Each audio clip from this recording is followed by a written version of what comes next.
there is people out there who are fucking super delusional about what the companies will tell them. That's just fanboys in general. Like if you Oh, look in the yeah, gaming exactly. world, you look at the Xbox and PlayStation people, it's probably just as bad, if not Oh, worse. I think it. I mean, definitely just as bad. I don't know about worse, but it's just as bad for sure.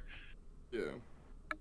So what do you guys think about Jade Cargill coming to WWE? Like I knew, because remember years ago, it was pretty much always one-sided. It was always WWE people coming to AEW, but we kind of knew eventually it would start going the other way around. It started with Cody Rhodes. He was the big one and probably will be the biggest one Yeah. outside of CM Punk, I think, who I think will be coming. But now Jade Cargill is apparently coming over to WWE. Her final match will be on fucking Rampage. Okay.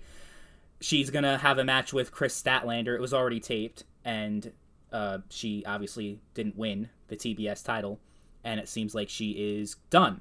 Fucking Now, spoilers, dude. I know, I'm sorry. That's But kind of fucked up. I think she's going to probably go to, like, people are saying that she's probably going to go to NXT. Yeah. I don't know. I mean, She I'd could be be in okay the with main them putting her in roster. NXT. I think having her be in NXT, having her be in NXT for a couple of months, maybe half a year, and then bringing her up to the main roster would probably be the best idea. Not even because I think she like needs more work in the ring or whatever, just to get her accustomed to the WWE style. television style, because it is very different than an AEW television style. Yeah, I do They are think not though, the same at all. I think NXT does work well too, because like she's gotten much better in the ring. Oh yeah, she's really good. I like Jade. Jade is good. But I do think she is still a little green and stuff, and I think she could use a little more, not much more. I mean, God, she's not as bad as some one person who got brought back, but We'll talk about that. We'll get to that later. But I do think she would benefit from having some time in NXT. But like, well, let's just say they bring her right to the main roster. What are some matches that you'd like to see Jade have? Because I can think of a couple right off the top of my head. Nia Jax. That's not one of the ones I was. Well, okay, I was thinking of that one, but for different reasons. A lot of people are thinking about Bianca, but I think you could save that. That's like, what I was. I was just thinking build like her up. Bianca, Ripley. Yeah, I was of thinking course. I was thinking having Raquel Rodriguez be like her first opponent, because you get that spectacle of the two pretty like taller women at that point in the company. Raquel is a solid worker who can eat loss and shit. Yeah, she's a fairly solid worker. She had some solid work in NXT. I think there would be a lot of benefit to putting her in NXT, not necessarily because she needs to hone her craft or she needs a lot of work. It would benefit boost the NXT. ratings. Yeah.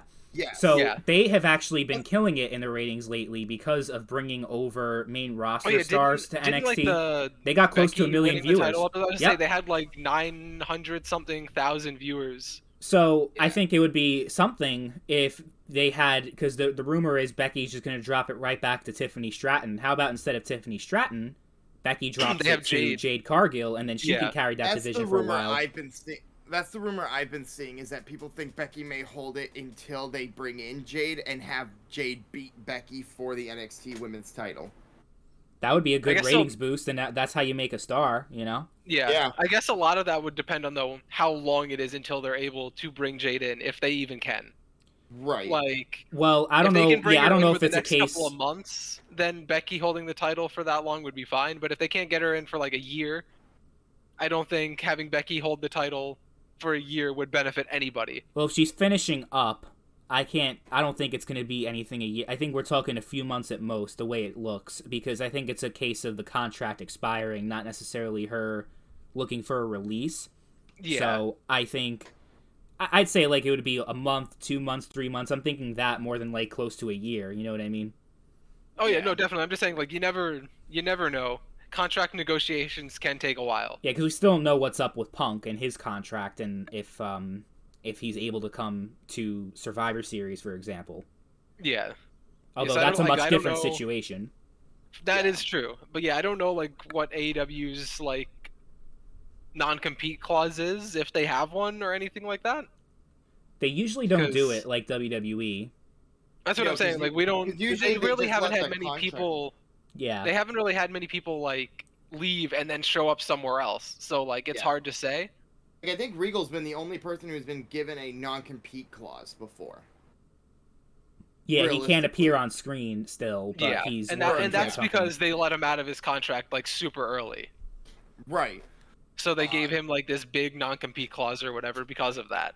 But it looks like Yeah. they're just going to wait for the contract to expire. I think she could be very successful in WWE. I have a lot of faith. Like, there are a lot of people like, oh, they're going to ruin her. I think, honestly, she's accomplished everything she needed to in AEW for the time being with the holding, establishing the mid-card belt for the women, which Yeah, for honestly is sure. something WWE should consider doing. But Yeah, I think there- WWE would be a good move for her, in my opinion.